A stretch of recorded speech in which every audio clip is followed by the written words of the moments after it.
Hi there, happy Saturday. Welcome to video number 66, Parents Guide to Kids Boxing number 3 of 11, the 6 punches. This is a basic kids boxing video. Related videos, I have Boxer Stance for Kids, video number 64, Control and Discipline, video number 65. This one is the 6 basic punches. In the future, I will be putting out kids footwork, offense versus defense, 3 basic defenses. Intro features skill parry, catch, and dodge. Boxing psyops for kids. Action, reaction, need for speed, and on the ropes. Chapter 1. Background considerations for this skill.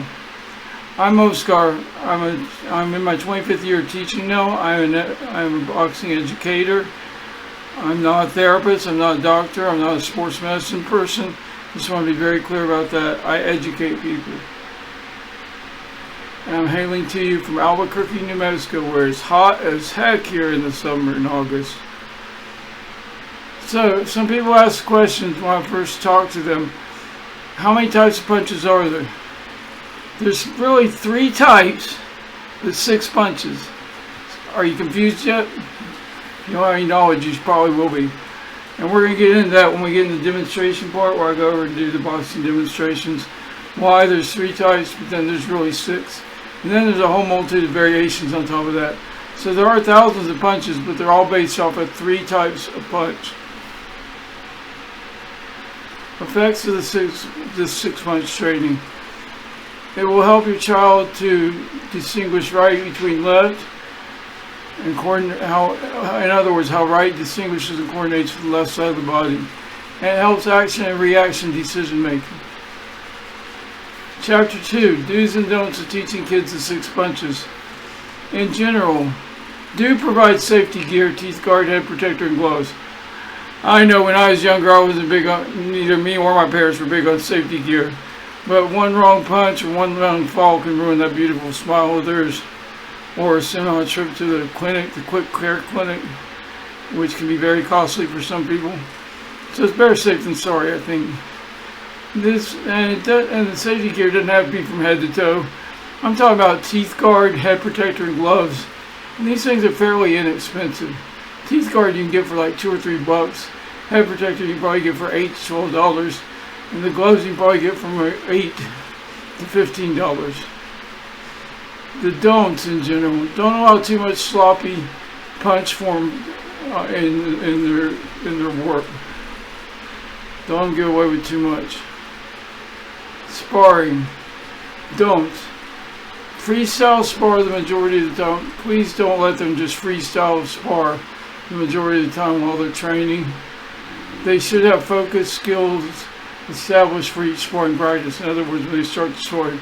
Today, guys, we're going to concentrate on punches 1, 2, 3, and 4. And you can use in a combo or in a or by themselves. Or today we're going to be practicing defense. Say the dip and slide defense in combination with punches 1 and 2. Give them something distinct to work on so that they can really hone their skills and practice their skills when they're sparring. Practice. Please don't be overly critical if they get confused with the types of punches in between rear versus lead punches. I'd like to ask them, what mistake do you think you just made? If they don't know, they're probably being honest. You say, well, make sure you know that in your case, the left is the lead and the right is the rear. For example, do remind them to integrate proper stance and footwork in coordination with the punches. Sometimes they'll just start hopping around and jumping around and forget about their footwork.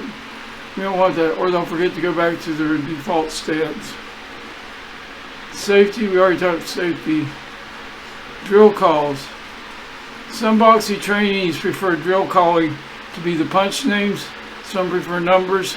I think mixing numbers and names makes a better trained boxer.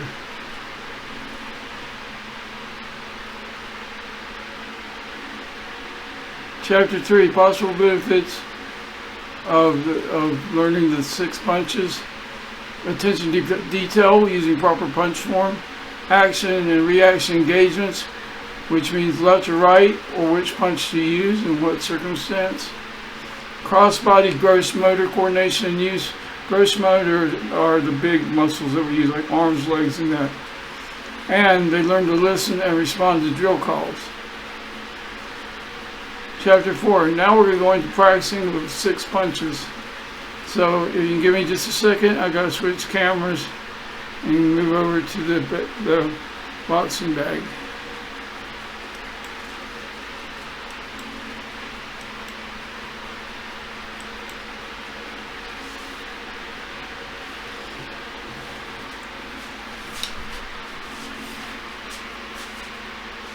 Okay, welcome.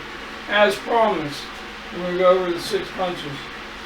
Well, if we're going to be hitting anything hard, if we're just shadow boxing, we don't need gloves.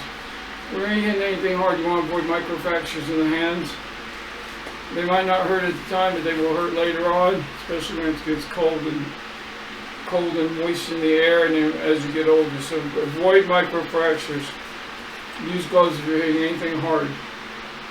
So, before we were discussing, I promised I'd separate why we say there's 3 types of punches, and we say there's 6 types of punches.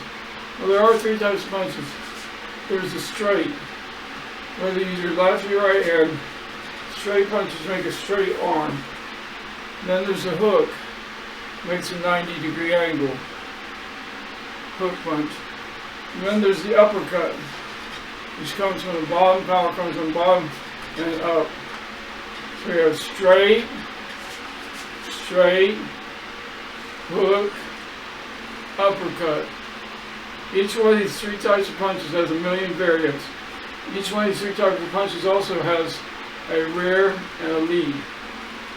The rear is your dominant side that you right with. So if you right with your right hand, your rear is going to be your right. You right with your left hand, your rear is going to be your left.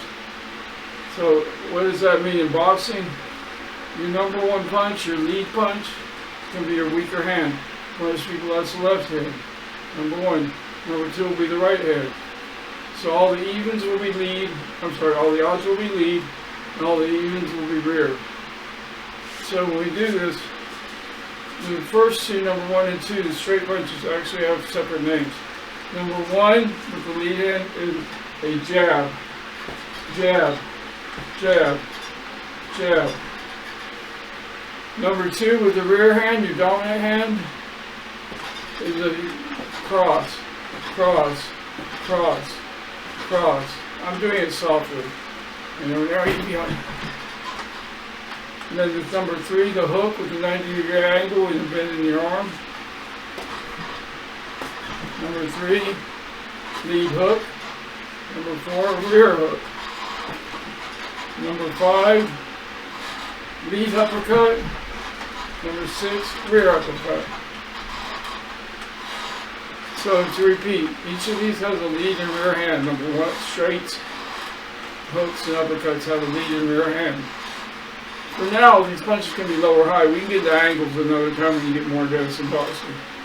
But for now, you can have a low jab, or a high jab, a low cross, or a high cross, a low hook to the abdomen, or a high hook to the face.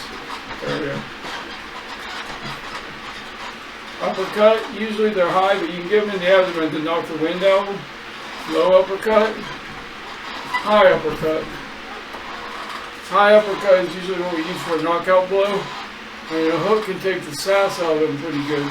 But your left and your right uppercuts are what usually can provide a knockout. If you do them correctly, they're usually used in combos, which we'll get to later, combos in the intermediate phase. There's a purpose to each type of punch or punch variation. Instead of memorizing purposes, I want you to think about action and reaction until you get that.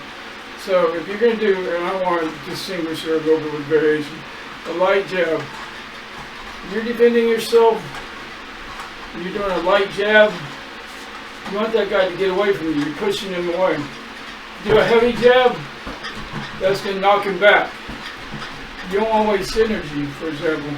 That is to mess up his rhythm. The 2 main purposes, and the other purpose of the jab, is to get that distance between you and to mess up his rhythm. If he's coming at you and he's hitting you, you want to mess up that rhythm? Yeah. Cross is usually more powerful than jab because it's usually your dominant hand. There's a hook jab, there's a hook cross, a right cross. There's several different types of crosses. You can change your cross into a hook. It's to blow the stuffing out of them.